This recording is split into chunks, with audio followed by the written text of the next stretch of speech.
నమస్తే అండి అందరికీ. సేఫ్గా ఉన్నారా? సేఫ్గా ఉండడం ఏంటి, మా ఇంట్లో నేను, మీ ఇంట్లో మీరు సేఫ్గా ఉన్నాము. సరిపోతుందా? సరిపోదు. ఈ తరం ఆడపిల్లలకి సరిపోదు. మనము సేఫెస్ట్ సొసైటీలో లేము. ఎక్కడ చూసినా లేడీస్ మీద దాడులు, హత్యలు, చిన్న పిల్లలు, ఆడవాళ్ళు, ముసలివాళ్ళు తేడా లేదు.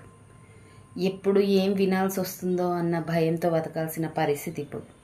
మీడియాలో ఒక్క న్యూస్ ఛానల్ చూపించండి, ఇలాంటి న్యూస్ లేకుండా ఒక్క న్యూస్ పేపర్ కానీ, న్యూస్ ఛానల్ కానీ, social media, YouTube, Instagram, Twitter, ఎక్కడైనా ఇలాంటి న్యూస్ లేకుండా ఒక్కరోజు గడవట్లేదండి మనసు. ఇండియాలో కల్చర్స్ తెలిసిన ఇండియాలోనే ఈ పరిస్థితి ఉంటే ఇంకా వేరే చోట్ల ఎలా ఉంటుందండి?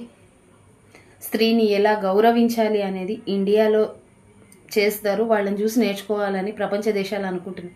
కానీ ఇండియాలోనే లేడీస్ మీద దారుణాలు అనేటివి ఎక్కువగా జరుగుతున్నాయి, కాదంటారా? రీసెంట్గా చూడండి, కలకత్తాలో డాక్టర్ మోమితా దేబ్నాథ్, అంతకుముందు ఆసిఫా బాను, రీసెంట్గా 15 days బ్యాక్ ఎల్బీ నగర్లో ఒక 8 years అమ్మాయి. ఇలా చెప్పుకుంటూ పోతే చాలా ఉన్నాయండి.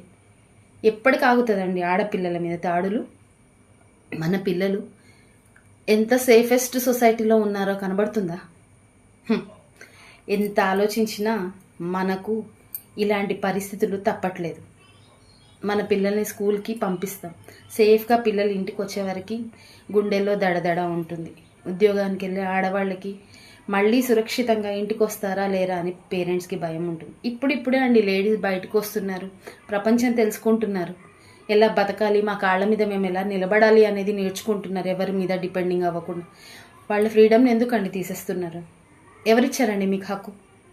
ఇష్టం లేని వాళ్ళతో మాట్లాడడానికే ఇబ్బందిగా ఉంటుంది. అలాంటిది అమ్మాయిల మీద ఇలా దాడి చేయడం ఎంతవరకు కరెక్ట్ అంటారు? ఎలాంటి చట్టాలు తీసుకుంటే, వీళ్ళ మీద యాక్షన్ తీసుకుంటే మార్పులు అనేవి వస్తాయి? ఒక్కసారి ఉరిశిక్ష వేసి చంపేస్తే సరిపోతుందా? ఎవరైనా తప్పు చేయాలి అంటే చేసిన తప్పుని చేసిన వాళ్ళని చూసి చెయ్యాలనుకునే వాళ్ళు భయపడేలాగా ఉండాలండి మన చట్టాలు. ఒక సేఫెస్ట్ ప్లేస్లో ఉన్న డాక్టర్కి సేఫ్టీ లేనప్పుడు కామన్ పీపుల్ మనకేముంటుందండి? అమ్మాయిలే లేకపోతే అమ్మలు ఎక్కడ అవుతారండి? మనము మ్యూజియంలో చూసుకోవాల్సిన పరిస్థితి వస్తుందేమో ముందు ముందు. అమ్మాయిలు మ్యూజియంలో ఉన్నారు, ఇలా ఉండేవాళ్ళంట ఆడవాళ్ళు అనే పరిస్థితి వస్తుందేమో ముందు తరాలకి. అమ్మతనమే లేనప్పుడు ఎలా ఉంటుందండి ప్రపంచం? ఆలోచించండి ప్లీజ్ అండి. సపోర్ట్ చేద్దాం డాక్టర్ మోమితా దేబ్నాథ్కి. న్యాయం జరిగే వరకు మనం కామన్ పీపుల్స్ ప్లీజ్ సపోర్ట్ చేద్దాం. థ్యాంక్ యూ అండి. బాయ్. నమస్తే. బాయ్.